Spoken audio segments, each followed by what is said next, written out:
Good morning, good evening, good afternoon, and this is another little walk and talk, and I hope everybody's doing well. It's Monday. It's 75 degrees here today in Austin, Texas. I hope everybody had a nice weekend, and everything is just fine. Another beautiful day. The heat has been non-existent so far, and everybody hopes that continues.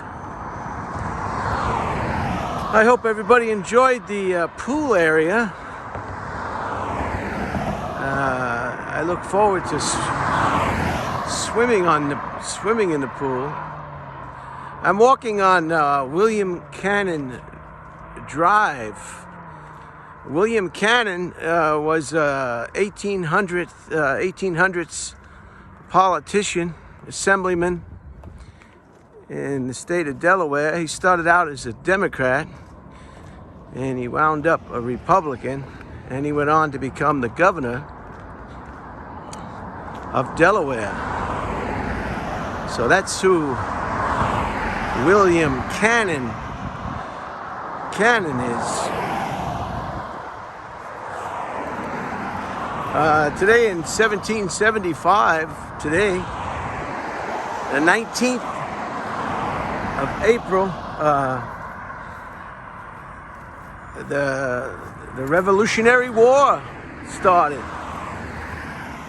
Perhaps the first war of many to come. Many conflicts, many involvements that America. This is the first one. So our hats are off to the first war, the first conflict, the fight for independence. With the help of the Netherlands and Spain and France, we were able to eventually become an independent nation as we know today. And some of those battles that really started it off were the Battle of Lexington and the Battle of Concord. I guess those were the battles that really let everybody know that nobody was kidding around, that the United States, or the 13 original colonies at the time, were dead set on becoming their own entity or their own country.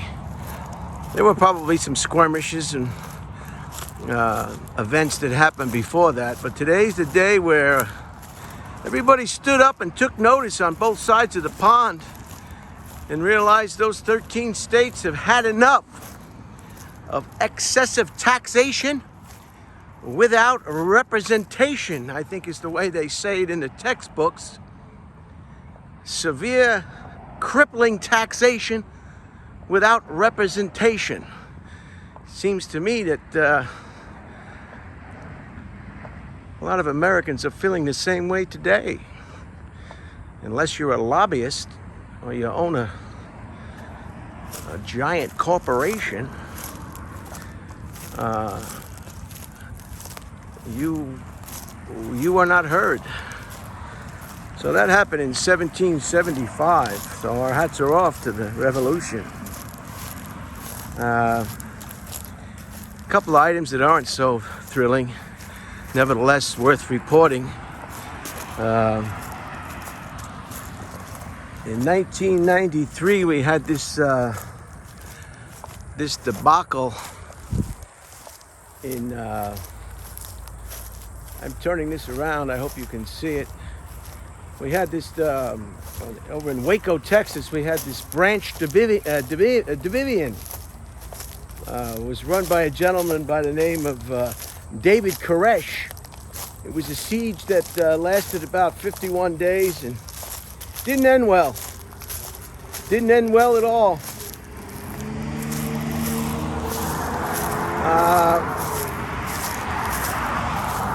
Unfortunately, whenever there's firearms involved, it never ends well. It just doesn't end well. Just ask Marvin Gaye. a simple argument with access to firearms can lead to tragic events, events that can't be taken back. So anyway, they were all, there was some talk that they went into town for supplies on a regular basis, and people wanted to know why they weren't apprehended, or weren't they taken to task or interviewed. Why did it have to come to this siege on the compound? They had a lawyer that went in and out of the compound during the siege, and the talk on the street is they said that they were going to do something to the babies. So they used the babies excuse, if it was in fact an excuse. I'm not telling you what to believe, or you have to draw your own conclusions. And 80 people were killed, women and children. David Koresh himself. The place burnt to the ground.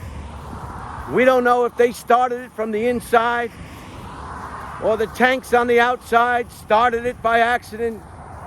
No one is ever going to know.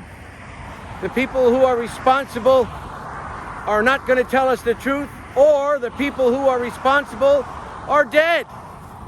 So we'll never know what the answers are to many, many questions. But it was terrible. This is a big computer chip place over here. So that was the Waco, Texas branch Davidian. It was a cult, or not a cult. It was like a minimalist, minimalist organization, perhaps. But so if you can say it was handled poorly or it was botched, I don't think you'd be too far from the truth. Very, very unsuccessful chain of events led to a tragic ending. Now, if they wanted to burn it down, some police officers or ATF officers, where one was killed or maybe more, were injured.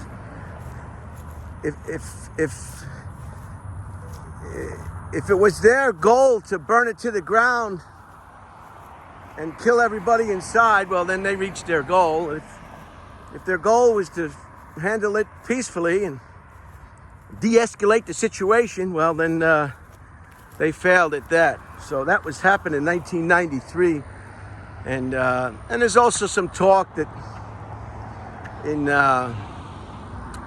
instead of they got the law enforcement, they got antsy. Instead of having a group of guys coming in, working 8 hours a day, and then switching another manpower, and then switching off and giving people a rest, and keep down the tension. Maybe people were working too long, 51 days, the same people, and they've just had enough, and they said, let's end it. So only the law enforcement people that are still alive know the answers to the truth, and the people inside can't tell us what happened. So it's just another one of those incidents that you just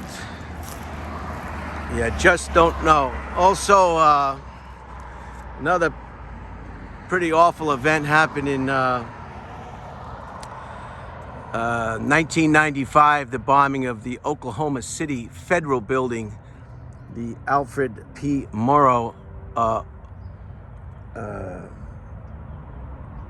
Federal Building, and this was supposedly this was it's gonna get noisy here next to the road. Supposedly this was payback for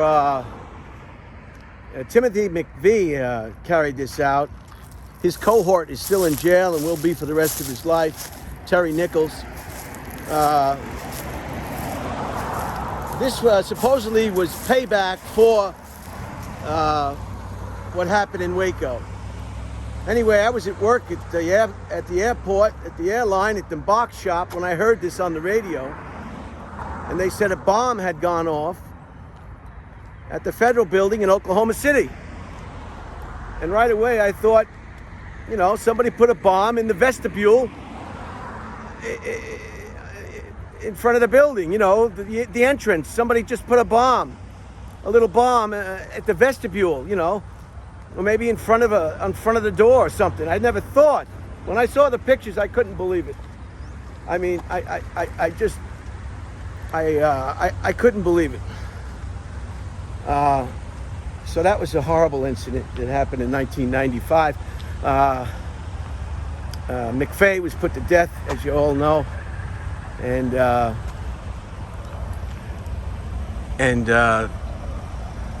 now there's quite a memorial on the site of the building where that took place.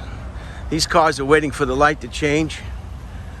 It's what time is it now? It's 5:15.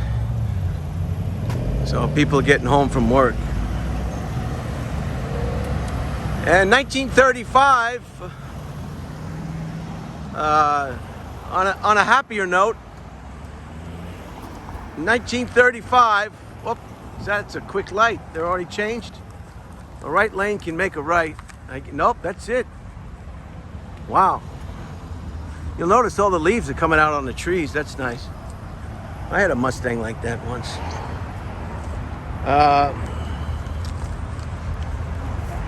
Dudley Moore was born today in 1935. Dudley Moore is a British, English actor. He died in 2002 at the age of 67, is it? I don't know if that's right.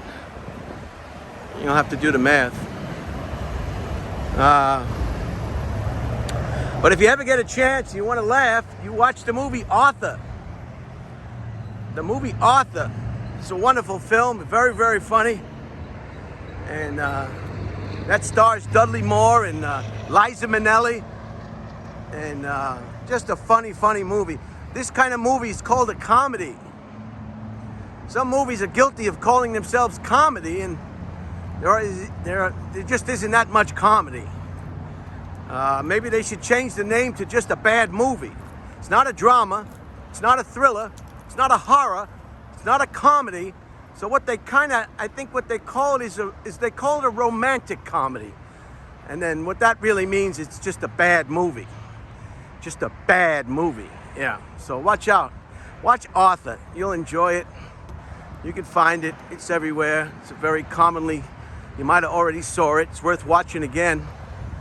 I know if I had all that stuff and I paid all those fees and got on all those platforms, that would be one of the movies that I would definitely watch.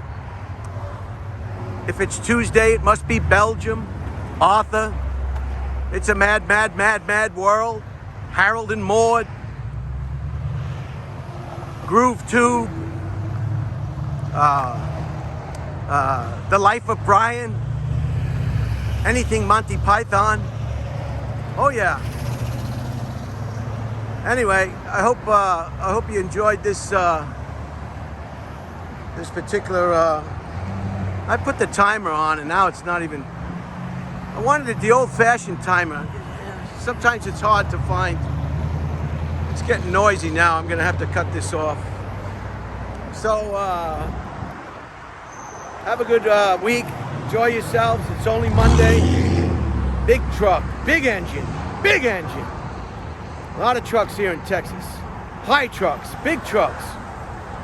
My truck is going to be ready in the year 2020, 2220, you know, in the year 13,000 BC. I don't know when my truck is going to be ready, but I'm hoping soon. So I enjoy your day. Have a good day, and we'll see you next time.